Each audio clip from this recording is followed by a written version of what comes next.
A e dinit se në vitin 1943 qeveria e një vendi ndaloi një metodë kultivimi kaq efektive sa fermerët që e përdornin prodhonin 2 fishin e fqinjve të tyre? Nuk e ndaluan sepse ishte e rrezikshme. This is my garden. Look at these beautiful tomatoes and lettuce all growing so well. But over here is my neighbor's garden. See how poor and sparse it is? The difference is clear, isn't it? Dhe sot do t'ju tregoj të plot. Quhem Agimi dhe nëse nuk jeni abonuar ende në këtë kanal, ky është momenti. Sepse këtu nuk do të gjeni atë që ju shesin në qendrat e kopshtarisë. Këtu do të gjeni atë që funksionon me të vërtet. Kur futni dorën në tokën e kopshtit tuaj, çfarë gjeni? Tokë e errët, e lagur, që ka erë si pyll pas shiut, apo pluhur gri ngjeshur, që çahet në verë dhe mbytet në dimër?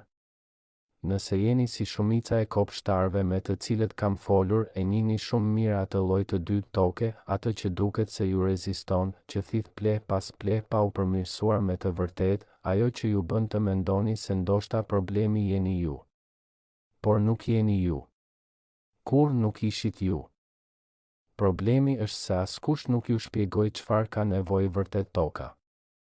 Dhe më e rëndësishmja, askush nuk ju shpjegoi pse ajo informacion u zhduk, sot do ta ndryshojmë këtë.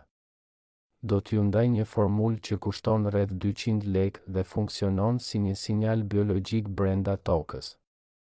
Një sinjal që mund të bëj krimbat të kthehen në kopshtin tuaj brenda orësh dhe me ta gjithë makineritë e padukshme që kthejnë tokën e vdekur në tokë të gjallë, por fillimisht duhet të kuptoni historinë.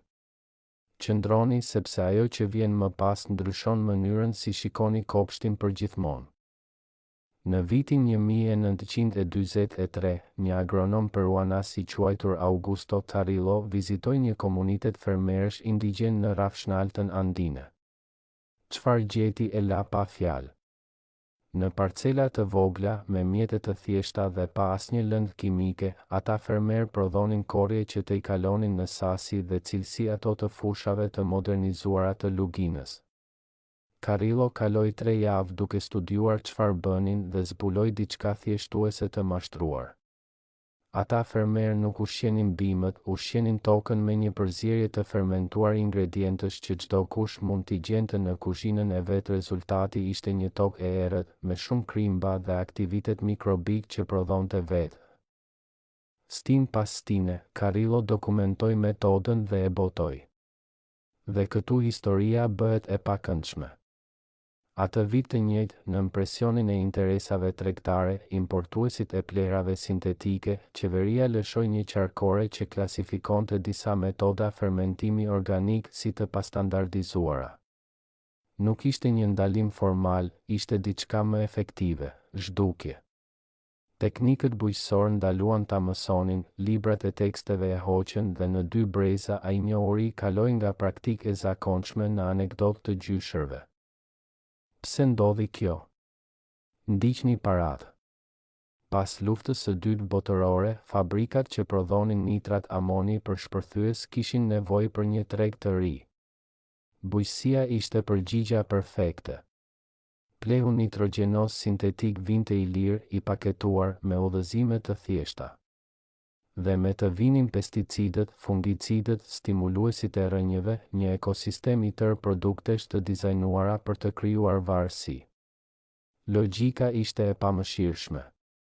Nëse arrin t'i bësh një kopshtari të besoj se toka e tij nuk mund të funksionojë pa produktin tënd, ke një klient përgjithmonë. Por nëse ai kopshtar mëson të ndërtoj tokë të gjallë që ushqehet vetë, e humb. Toka e shëndetshme nuk është klient i mirë. Dhe kjo është pikërisht arsyeja pse ajo që do t'ju mësoj sot vonoi kaq shumë të arrijë tek ju. Para se të zbuloj formulën, duhet të kuptoni pse krimbat ndryshojnë gjithçka. Sepse nëse nuk e kuptoni, do ta aplikoni metodën pa ditur vërtet çfarë po ndërtoni. Krimbat janë ndoshta inxhinierët më efikas që ekzistojnë në natyrë në shkallën e kopshtit. Ndërsa lëvizin nëpër tokë, krijojnë një rrjet kanalesh që kalojnë profilin në të gjitha drejtimet. Ato kanale janë sistemi i frymëmarrjes së tokës. Nëpër to qarkullon oksigjeni që kanë nevojë rënjët. Nëpër to kullojnë ujërat e tepërta. Në për to penetron lagështia në thellësi gjatë ujitjes. Kur nuk ka krimba, to ka ngjeshët. Poroziteti zhduket dhe atëherë shfaqen të gjitha problemet që njihni. Uji që nuk kullon, rrënjët që nuk thellësohen, bimët që rriten ngadalë pavarësisht plehull. Por kjo është vetëm gjysma e asaj që bëjnë. Krimbat ushqehen me lëndë organike në kalbje dhe e nxjerrin si castings, humus krimbi. Ai material është një nga substancat më biologjikisht aktive të kopshtit. Nuk është vetëm pleh, është një kombinim lëndësh ushqyese në forma direkt të absorbueshme, enzima që përmirësojnë aktivitetin mikrobik dhe një strukturë fizike që përmirëson mbajtjen e ujit pa krijuar mjegullim. Dhe ka një pikë të tretë që pothuajse askush nuk e përmend. Krimbat janë një tregues. Kur numri i tyre rritet, kjo nënkupton se ekosistemi nëntoksor i plot po përmirësohet. Më shumë baktere të dobishme, më shumë kërpudha mikorizike. Më shumë fauna toke duke punuar së bashku. Kur janë, gjithçka shkon mirë. Kur largohen, diagnoza nuk është e mirë. Pse largohen? Toka shumë e thatë ose e nxehtë, mungesa e lëndës organike dhe ekspozimi ndaj produkteve kimike që dëmtojnë faunën e tokës. Nëse kopshti juaj ka kaluar vite kultivimi konvencional, popullata juaj e krimbave është një fraksion i asaj që duhet të jetë. Dhe kjo shpjegon pse toka ndihet si ndihet, tani le të flasim për t'i bërë ata të kthehen. Krimbat nuk lëvizin rastësisht, reagojnë ndaj sinjaleve kimike me saktësi të habitshme. Kur ka lëndë organike në kalbje aktive, kur bakteret po shumëzohen, toka lëshon një nënshkrim kimik shumë specifik, gaze, acide organike, alkole fermentimi, dioksid karboni. Një përzierje që për një krim nënkupton pikërisht një gjë, këtu ka ushqim dhe kushte ideale, ajo që bën përzierja që do të mësoni ta përgatisni është imitimi i atij nënshkrimi në mënyrë të koncentruar dhe të përshpejtuar. Nuk po gënjejmë krimbat, po flasim gjuhën e tyre, çelësi qëndron në shpejtësinë e reagimit. Kur kombinojmë melas kallami me maja të thatë, shkaktojmë një fermentim që në kushte optimale fillon të prodhojë rezultate në më pak se 2 orë. Ajo fermentim gjeneron nxehtësi të lehtë, prodhon sasi të vogla alkooli dhe mbi të gjitha gjeneron një kolon dioksidi karboni që filtrohet poshtë kur e hedhim në tokë. SO2 duke lëvizur nëpër profilin e tokës është një nga sinjalet më të fuqishme që ekzistojnë për faunën nëntoksore. Për një krim në 30 sa më thellësi, ai puls SO2 që difuzohet është ekuivalenti i të nuhaturit bukën e sapo pjekur kur je i uritur dhe ka një shtresë të dytë. Sheqernat dhe mineralet e melasës ushqejnë gjithashtu bakteret e tokës.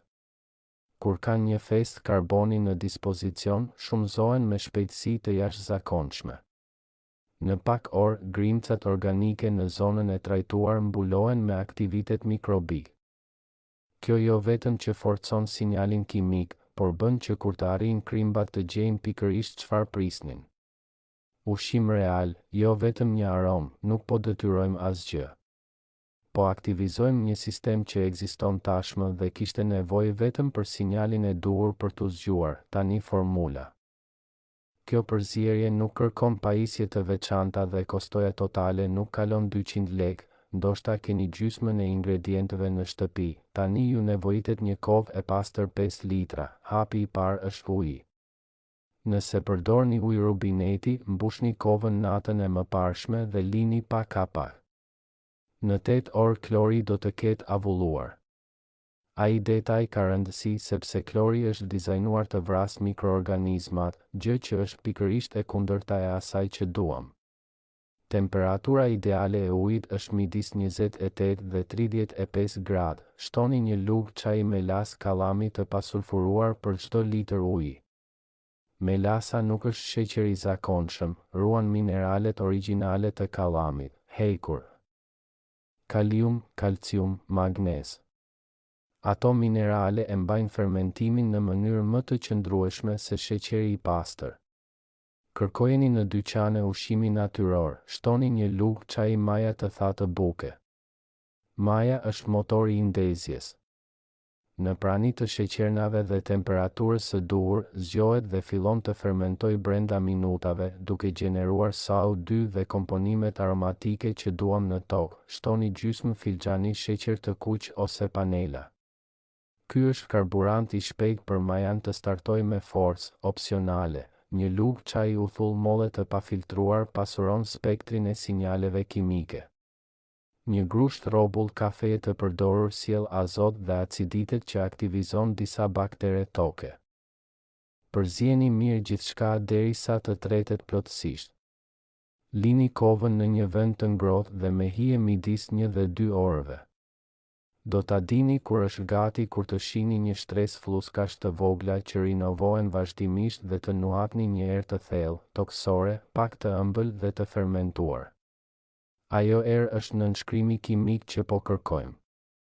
Keni midis 2 dhe 4 orësh për ta aplikuar para se piku i aktivitetit të bjerë. Aplikimi, kur dhe si aplikoni ka po aq rëndësi sa formula. Mos se aplikoni kur në mesditë të verës. Nxehtësia shkatëron aktivitetin mikrobik para se të vendoset. Momenti ideal është fundi i pasdites ose agimi i hershëm. Kur toka është më e freskët dhe krimbat janë të predispozuar të lëvizin, derdhni përzierjen ngadalë rreth bazës së bimëve në perimetrin e zonës rrënjore, jo direkt mbi kërcell. Derdhni ngadalë që lëngu të penetrojë në vend të rrjedhë. Nëse toka është shumë e ngjeshur, bëni fillimisht një ujitje të lehtë me ujë për të hapur sipërfaqen. Ajo që dëshironi është që lëngu aktiv të zbresi poshtë, duke çuar me vete ngarkesën mikrobike dhe gazet e fermentimit drejt brendisë së profilit, duke krijuar atë kolon sinjali që krimbat do ta zbulojnë nga distanca. Në orët e para nuk do të shihni asgjë ndryshe në sipërfaqe. Gjithçka e rëndësishme ndodh poshtë. Nëse aplikoni në fundin e pasdites dhe dilni në kopsht pas disa orësh me elektrik dore, mund të shihni lëvizje të lehta, dridhërime të vogla në tokën e lirë. Në toka me pak jetë të mëparshme, 24 orë zakonisht janë të mjaftueshme për të vënë re ndryshim të qartë. Në toka më të degraduara mund të duhen deri në 48. Përsëriteni aplikimin një herë në javë gjatë 3 ose 4 javëve. Jo për të mbajtur krimbat artificialisht, por për të ndërtuar besimin e ekosistemit që toka ta perceptojë atë zonë si vend ku kushtet janë të qëndrueshme dhe të mira. Këtu është gabimi që bëjnë shumica. Aplikojnë përzierjen, shohin që funksionon dhe nuk bëjnë asgjë tjetër. 2 javë më vonë, krimbat janë larguar përsëri. Përzierja është ftesa, por nëse kopshti vazhdon të jetë vend armiqësor, do të largohen po aq shpejt sa erdhën. Hapi i parë është të mbuloni tokën. Tokë e zhveshur është tokë në rrezik. Pa mbulim, sipërfaqja thahet shpejt, temperatura luhatet në mënyrë ekstreme dhe krimbat e shmangin. Aplikoni një shtresë bujare materiali organik, gjethe të thata të bluara, kash, copla druri.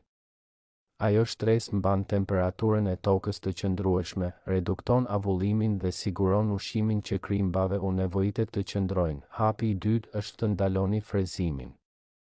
Kur krimbat kanë javë në një tokë, ndërtojnë kanale vertikale të thella, galeri horizontale, dhoma ku piqet humusi. Një kalim frezie shkatëron brenda minutave atë që morën javë të ndërtojnë. Nëse keni nevojë të lironi tokën, përdorni kazmën e kopshtit, futeni vertikalisht, lëvizeni butësisht para dhe prapa pa kthyer profilin. Lini krimbat të bëjnë punën e thellë të lëvrimit për të cilën kanë miliona vjet duke evoluar. Ka diçka që shumica e kanaleve të kopshtarisë nuk e përmend dhe që bëhet veçanërisht e rëndësishme kur përdorni një tërheqës biologjik të fuqishëm si ky. Jo të gjithë krimbat janë njësoj dhe ka një që duhet ta njihni. Krimbat kërcyes nga gjinja amynthas arritën nga Azia Lindore nëpërmjet importit të bimëve dekorative. U adaptuan shpejt dhe në shumë rajone janë bërë problem ekologjik serioz. Emri nuk është metaforik. Kur kapni një krim kërcyes, tundet me dhunë dhe mund të bëj kërcime për të shpëtuar, krejtësisht ndryshe nga krimbat e zakonshëm që lëvizin ngadalë. Janë ngrënës sipërfaqeje agresiv që konsumojnë me shpejtësi shtresën e lëndës organike që mbron tokën. Për t'i dalluar, vinirklitelumin, ajo brez i diferencuar në trupin e krimbull. Tek ata të dobishëm është më i errët dhe i ngritur. Tek krimbat kërcyes është i sheshtë, me ngjyrë qumështi. Si brez i pikturuar që rrethon trupin në mënyrë uniforme. Nëse i gjeni, mos i lëvizni në kompost e as mos e shpërndani atë tokë. Vezët e tyre janë jashtëzakonisht rezistente dhe shpërndahen lehtë. Hiqini dhe eliminojini. Poftojmë ndërtuesit, jo shkatëruesit, dhe këtu arrijmë në zemrën e gjithë kësaj. Vëzhgoni modelin që na kanë shitur dhjetëra vjet. Toka shteret dhe na thonë se përgjigja qëndron në produktin tjetër. Pleh për të zëvendësuar pjellorinë e humbur. Substrat kur toka nuk shërben më. Pesticide për dëmtuesit që shumëzohen kur sistemi imunitar i tokës nuk funksionon. Çdo problem gjeneron një produkt të ri dhe çdo produkt krijon kushtet për problemin e ardhshëm. Njohuria që sot kemi rimarrë vjen nga një paradigmë krejtësisht tjetër, ajo e fermerit që lexonte tokën si të tjerët lexojnë qiellin, që dinte se prania e organizmave të caktuar tregonte ekuilibrin ose çekuilibrin, që kuptonte se ushqimi i tokës ishte më efektiv se ushqimi i bimës dhe mbi të gjitha që pjelloria reale nuk blihet, ndërtohet. Ajo njohuri nuk kërkonte investim në lëndë të shtrenjta, kërkonte investim në vëzhgim dhe kuptim.